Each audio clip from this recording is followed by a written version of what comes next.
Hey, what's going on? It's your boy BT, and I came here to talk some boxing with the thousands of True School Sports subscribers. Now, the plot thickens, as they would say, and Anthony Joshua is a current, I guess, according to some sources on Twitter, some viable sources on Twitter. A couple of journalists reported that Anthony Joshua is in negotiations for his next fight, potentially in the UK, USA, or Russia, against Alexander Povetkin, the same Povetkin we just talked about in the last video. We just went on and on about in the last video.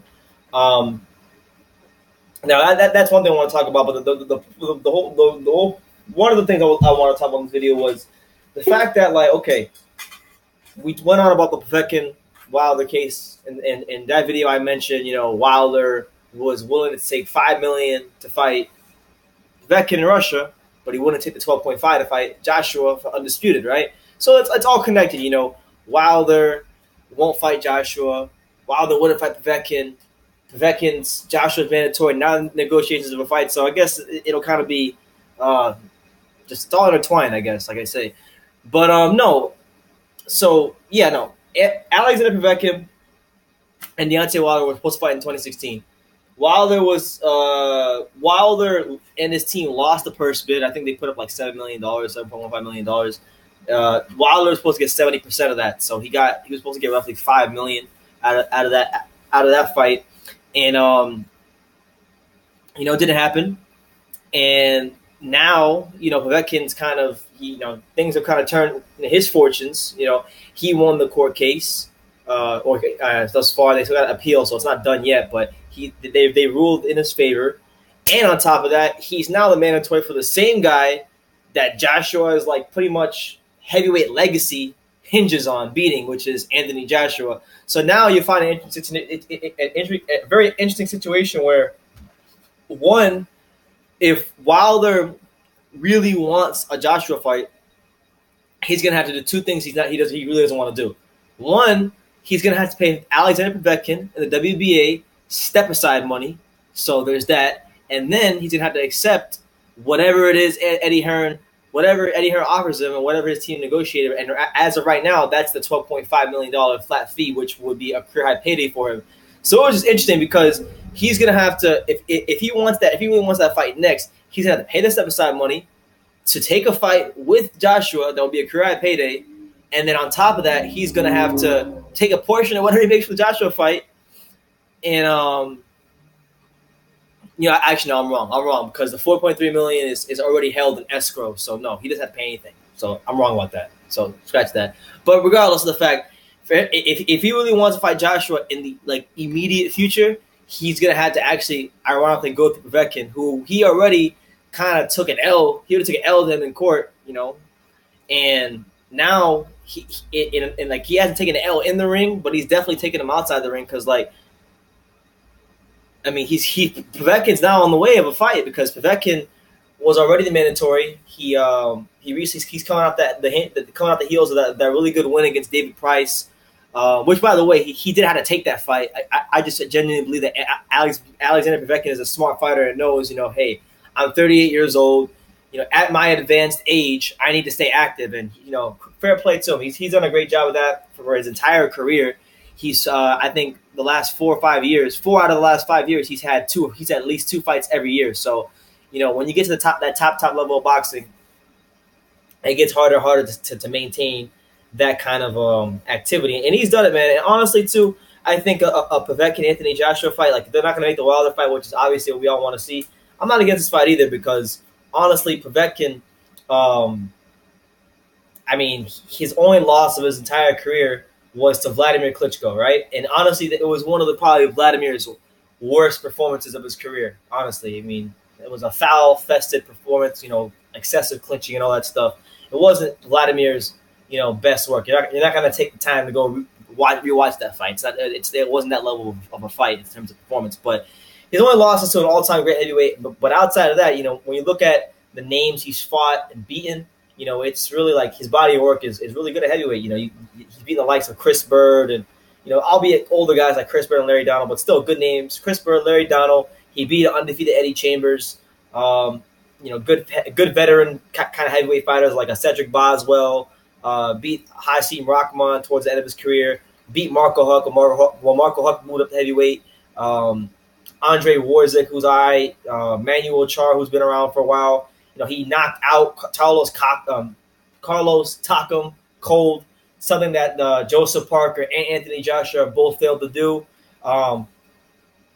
Stopped the likes of Mike Perez, beat Marius Rock, stopped Johan Duapa, Christian Hammer, David Price. He has maybe he doesn't have that top quality, A-level fighter in his prime that he beat, but when you look at the top, if you were to go right now and look at the top 25 best heavyweights in the world, Povetkin has beaten a good number of them, and I think that speaks a lot to just kind of fighter he is. So I'm not against it at all, honestly. I just find it ironic how the timing of everything. It's like, okay, the New York court rules in favor of Povetkin, right?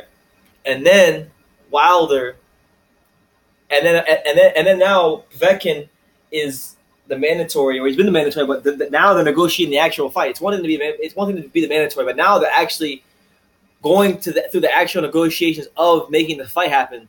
And that has to really suck if you have Deontay Wilder, because this is a guy that you were supposed to fight. You and your team chose not to fight him, and now that same guy you chose not to fight is going to be fighting the guy that your whole entire heavyweight legacy is built upon beating. So we'll see what happens, man. But I'd like to see that fight. With Joshua, he seems to be coming into his own as a fighter. Like obviously his last two performances haven't been his best, but the thing people fail to understand, and even I fail to understand sometimes about boxing. And Evander Holyfield told me this last month when I talked to him. He was saying, he said BT, he said boxing is not basketball, boxing is not football. It's not like these other sports. You don't got to look sensational every single time you play a game, you have a fight.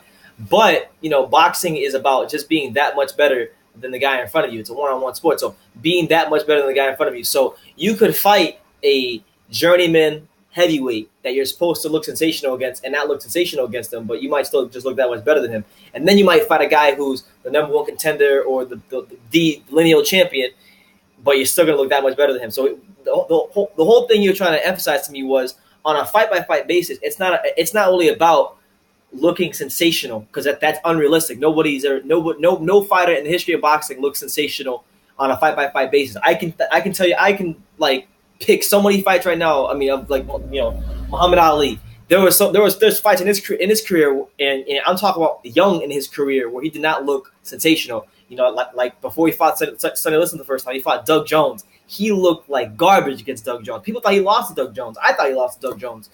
And, it's just about being that much better than your opponent in front of you.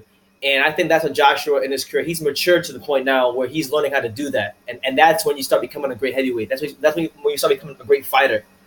And now he's been actually talking and getting advice from Vladimir Klitschko, and he seems to be more focused on his jab, which he should be, because if you're going to fight anybody, you want to have that in order, because that's the foundation of everything. Fighting a guy like Povetkin, with his kind of experience, with his kind of punching power, he's gonna be able to use that jab effectively against him, because you saw him fight a kind of a smaller fighter in Carlos Takam, and Carlos Takam is a good contender, veteran heavyweight fighter, but he doesn't have the same thump in his gloves that Alexander Povetkin has. He doesn't have that same power. So my thing is this: if Povetkin touches you, it's quite a different feeling than Takam touching you, and that's where the maturity, the jab, and just the fundamentals of Anthony Joshua need to be on point. So I'd love to see that fight, because it will really show. I mean, Anthony Joshua has already shown us a lot. Even in his fights where it didn't look so good, he's shown us a lot. He's shown us that even in him not being a finished article as a fighter, he still knows how to win fights. And I think, the Povetkin fight, like I said, you're fighting a guy who's kind of a shorter fighter, who knows how to get on the inside, who knows how to put beating on you. He's beat down so many people throughout the course of his career. He's one of the best heavyweights there is out there. So for Joshua to fight a guy like that, I'm not against it at all.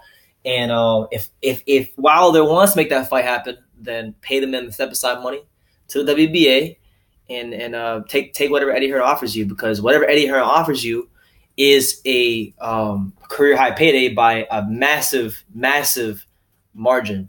And with that being said, man, like, if you don't want the 12.5, then it's up to your team. Like I've said in my other videos, you know, it's up to your team. You know, Shelly Finkel, Al Heyman, all parties involved. It's up to them to negotiate a figure that not only you're comfortable with as a fighter, but them as your managers and advisors are comfortable with, because obviously they're in this to make money too. This ain't a charity at the end of the day. So yeah, Anthony Joshua, Alexander Povetkin in negotiations for a world title fight. I believe if Anthony Joshua doesn't make this fight happen, because WBA did order, he might be stripped of the belt. So you don't want that to happen if you're Joshua. You want to keep those belts because you want the prospect of an undisputed fight with Deontay Wilder. But there's ways around it, you know. There's ways around it. Wilder can pay the step-aside money. Eddie Hearn can try to put in the exemption. But even if all that does happen, Wilder still has to take the offer, because at the end of the day, it's Matchroom Boxing who controls the assets in that fight. It's Matchroom Boxing who controls the money in that fight. And it's Matchroom Boxing and Anthony Joshua who took the risks early in his career to put him in the position where he can now negotiate from position to strength. You see what I'm saying? So I've gone through that already. I don't need to rehash that in this video. I'm just letting you guys know that there are negotiations for a WBA heavyweight title fight. And Deontay Wilder, if he wants to fight, needs to pay the step-aside money. So let me know what you guys think in the comments down below about this whole situation. Take the time to subscribe, like I say in every single video. You can love me or you can hate me, but I'm just a kid from Daniel. So until next time, take care, guys.